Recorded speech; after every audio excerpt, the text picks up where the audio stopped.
ஆதிபராசக்தி தாயே போற்றி. தங்கமே, ஏன் அழுது கொண்டிருக்கிறாய்?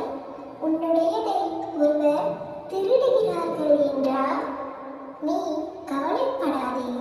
நீ எவ்வளவுதான் அழுது கவலைப்பட்டாலும் திருடியவர்களுக்கு உன் வழி எப்பொழுதுமே புரியாது.